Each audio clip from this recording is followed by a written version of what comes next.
just when we thought Marcel couldn't get any worse, this episode shows us how much of an idiot he is. Tisha, it is time for you to go, girl. As your mama put it, he is wrong. He is wrong. It's two left shoes. Let's get into this episode.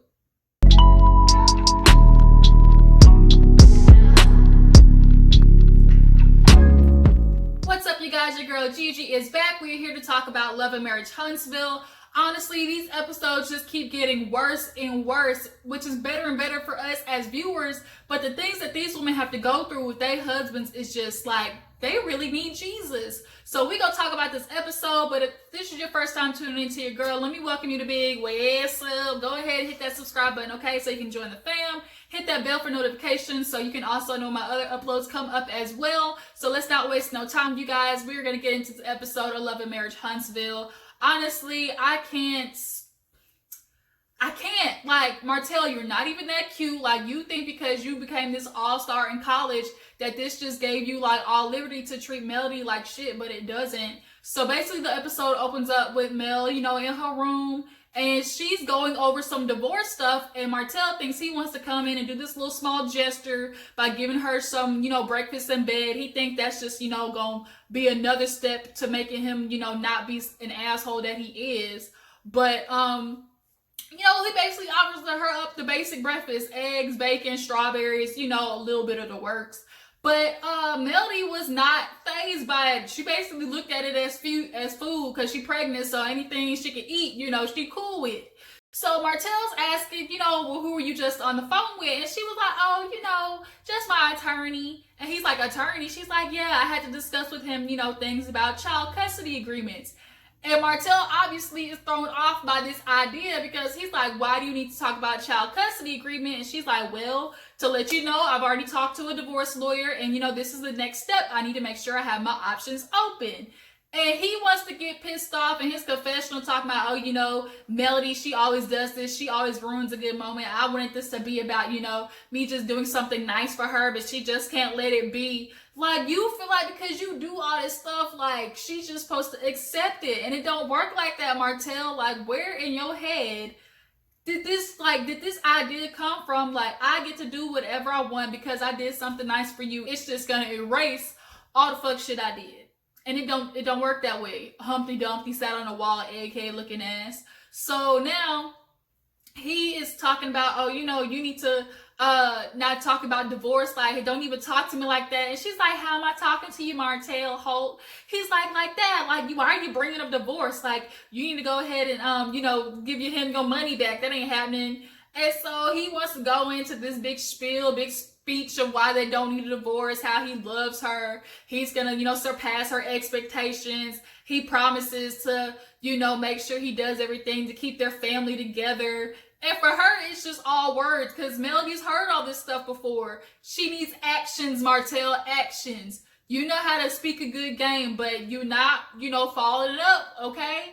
So then she's like, well, you know, you can't tell me what I'm going to do. It's not up to you whether we get a divorce or not. And he's like, I can't even believe the word divorce is coming up. You know, I love you. You know, we got kids. You're expecting child. You know, we're a good couple. Not to mention, we're the most popular couple in Huntsville. Nigga, what that got to do with you cheating on your wife and you need to make up for it? Being the most popular couple in Huntsville. That's the problem. Both of y'all want this, you know, publicity of y'all being, you know, basically Beyonce and Jay-Z of Huntsville, but it ain't all that because you don't know how to keep your side chick, you know, where she is. That the fact that you had a side chick at all is the problem. Like, it don't work that way. Because y'all are popular, she's supposed to stay with you? Like, where does that logic come from? So Melody's basically looking at him like, I'm sorry, bro, but, you know, I'm still gonna do my divorce papers. Like, it is what it is. So then we see a scene where some of the guys get together because they want to do a vasectomy. So Maurice, Marceau, and the new kind of, I guess, addition, Sadaric, they're all in the office and they're talking to the doctor, basically like, you know, what all procedures got to be done, whoop-de-woo.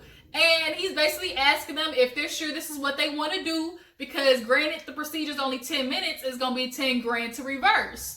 So all the guys is like, whoa. And so they're asking questions basically. And, you know, he basically telling them the recovery time, 48 hours and 7 days without sex. telling a man 7 days without sex, like, they're obviously thinking it's going to be the end of the world.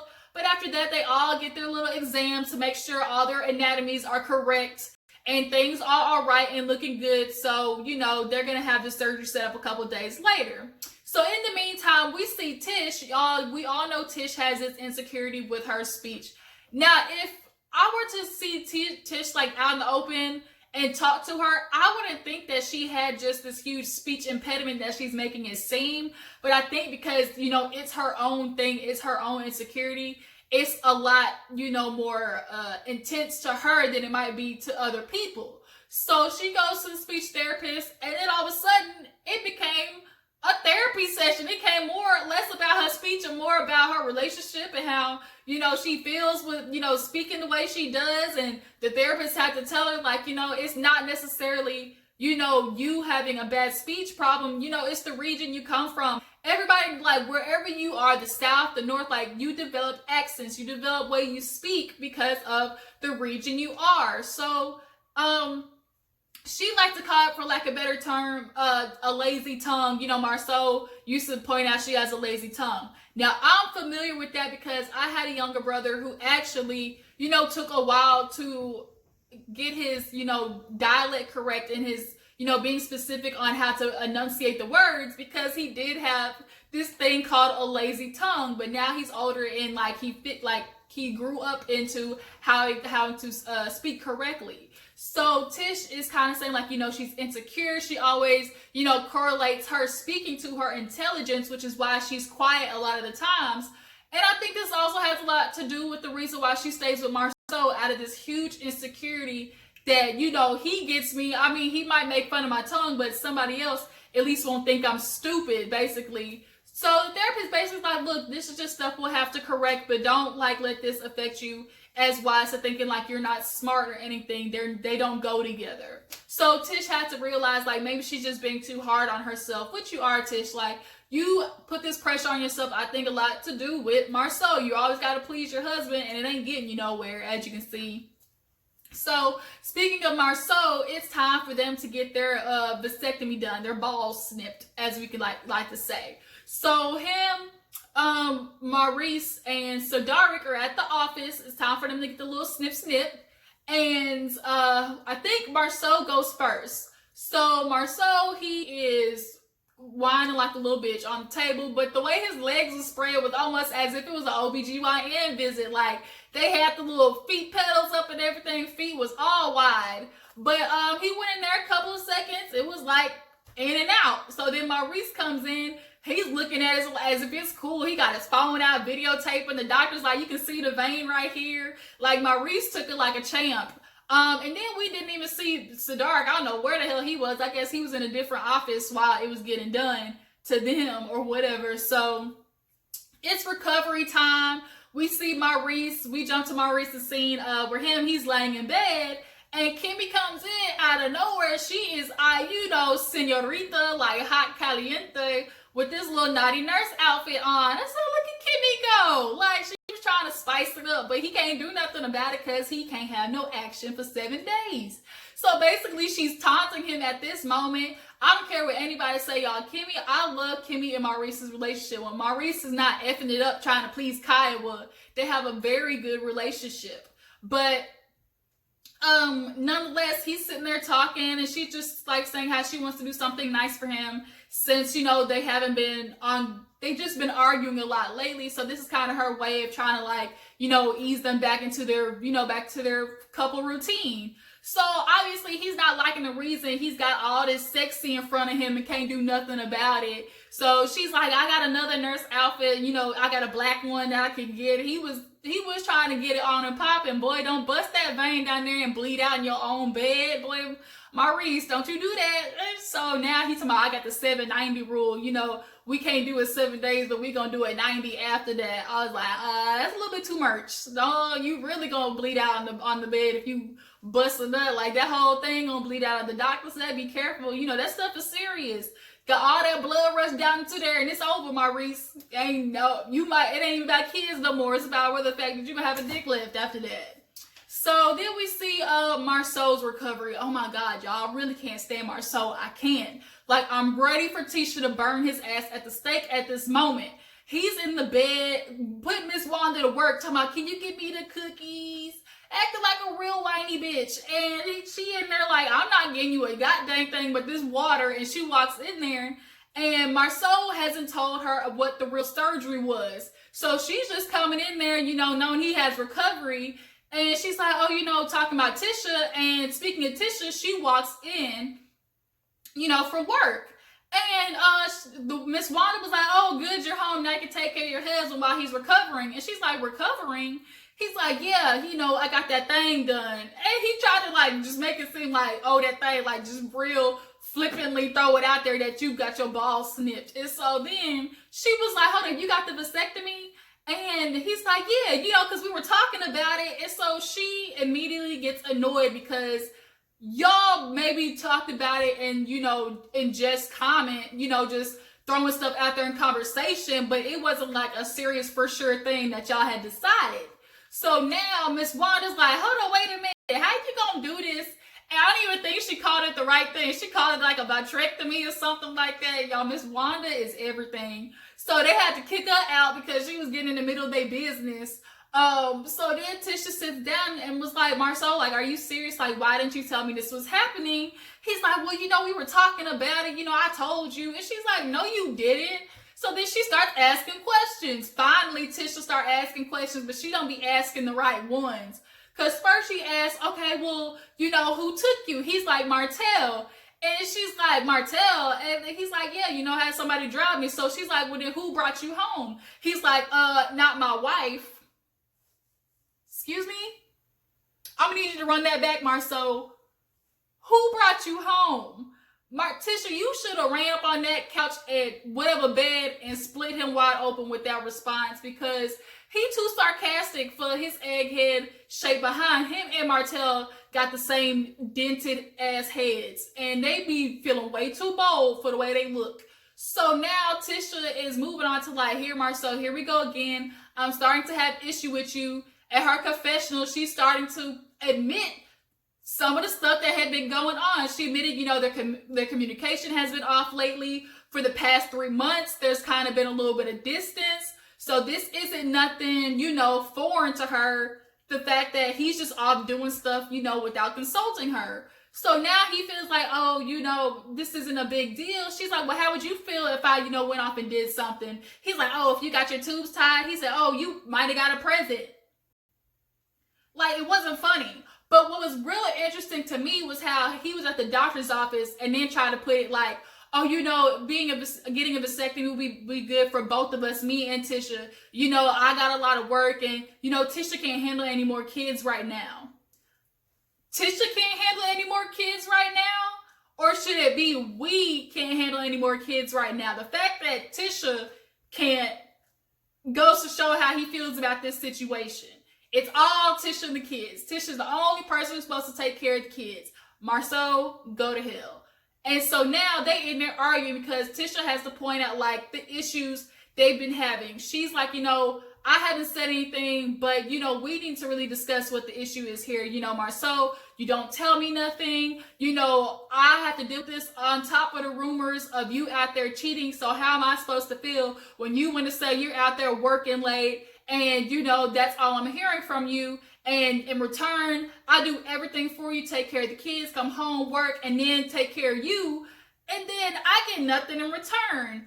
And for Marceau, he wants to come back with this, what do you mean? Like, I work my ass off. Like this real 1960s, 1950s type man, you know, situation. I work, so that's all I gotta do. I come home, I bring home the bacon, I put a roof over your head. So that's why you're supposed to take care of the kids and everything else, because I do all the business around here. So now that Tisha's out there being more independent and working, like, I'm sure that's an issue for Marceau.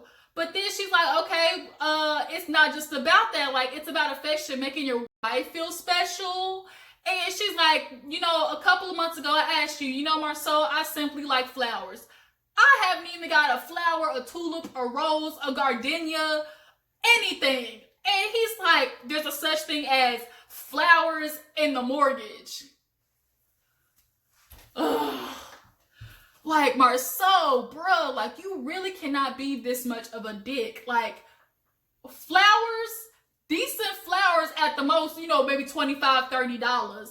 You telling me you can't pinch out $25, $30 and write a freaking note on them to say just thinking about you. Like, the fact is, that's the problem. Like, you men are just completely oblivious to the small things that matter to women. She appreciates you going out there and working, but that don't mean you forget about her. Like, you're supposed to understand, okay, we can't spend this, you know, time together, then we do something to make up for that. Send her a text during the day. Send her flowers and chocolates to her office to make sure she knows that you're thinking about her. Simple stuff like that, Marceau. So now she's in there emotional. The mama busts in and she's like, I'm not doing this. Tisha, you crying over the wrong thing. You ain't gonna be crying over this nigga until he's 6 feet under. And now Marceau was like, really, Wanda? Like, come on, mom, get out the room. And she's like, no, like, Marceau, I heard everything. You was wrong. You was wrong. There's 2 left shoes, y'all. When she said that, I busted out. Because she is country as all hell. But then he like, she was like, you wrong. You know, what makes you feel like, why didn't you tell her about the vasectomy? He ain't got no answer for that. And then it's like, you in here, you don't make it seem like she's wrong, but she does everything to take care of you. You feel like she is supposed to do everything for you, but you ain't supposed to do nothing in return. You know, you ain't the only man out here who could take care of her, take care of Tisha. She's a beautiful black woman. Plenty of men out here can do it. Then Marceau talking about they can't. Bro, you ain't the only man in the world, Marceau. It is plenty of men out here who do what you do. And you and Martell got that same mentality that nobody is as good as y'all two. That's why y'all 2 peas in the pods out there cheating on y'all wife.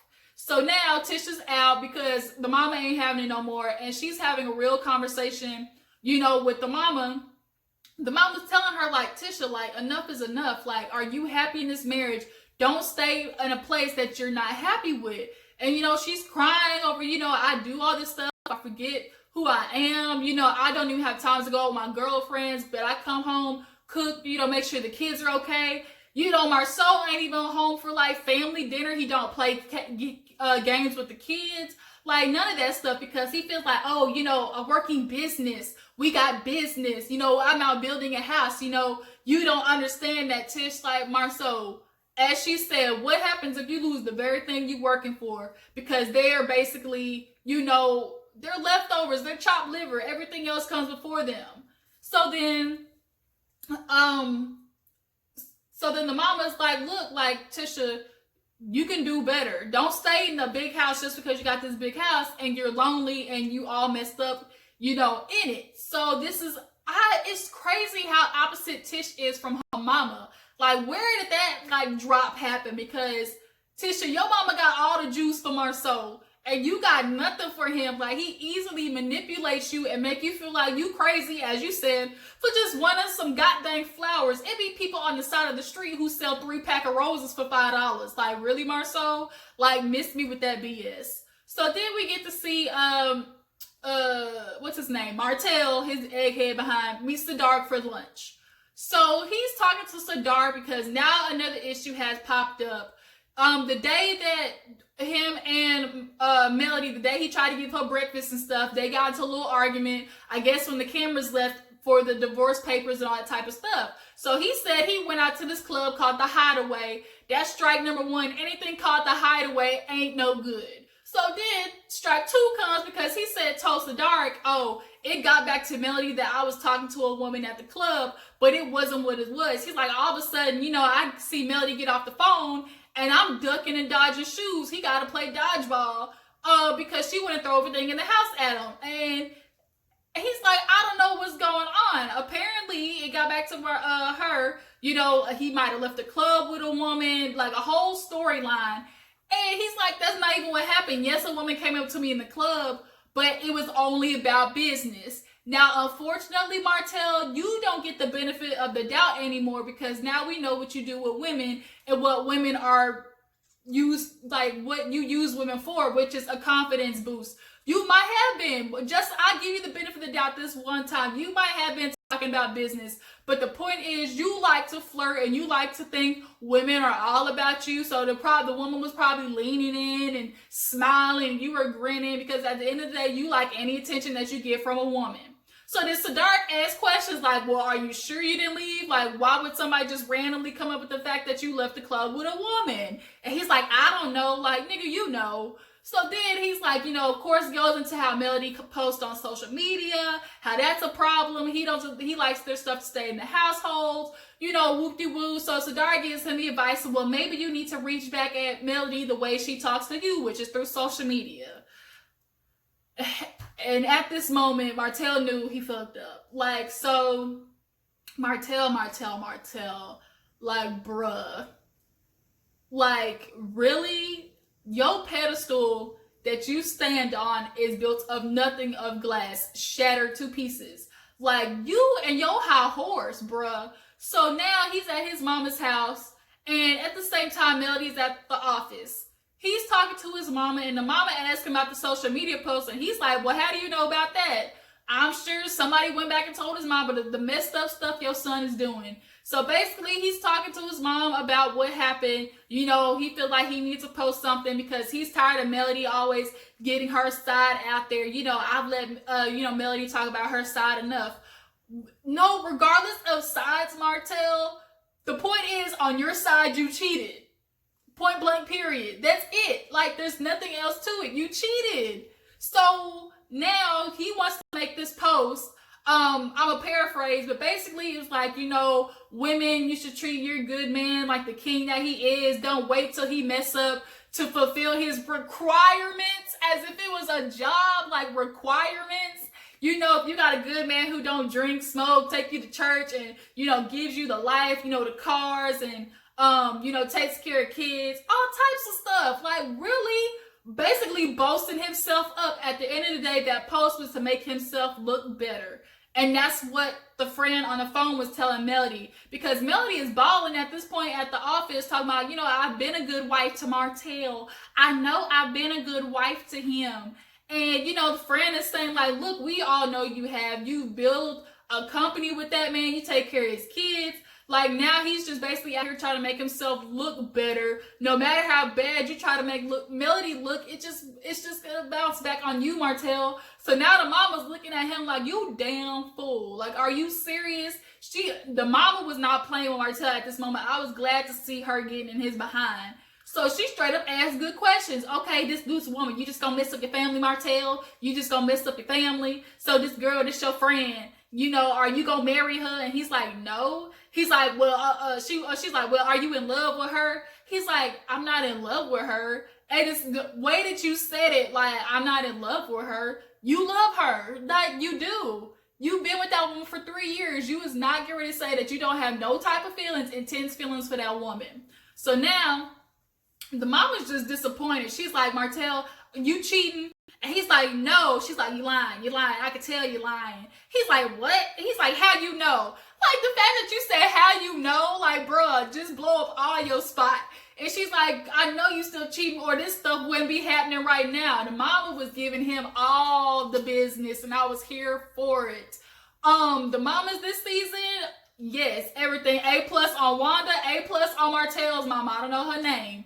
But nonetheless, he sits down. He's talking about how, he has to pick up Melody's mothering slack because, he comes home. He's a great dad. And the mom was like, she's a good mom. He's like, yeah, sometimes, or like, he's like, but I got to pick up slack behind her.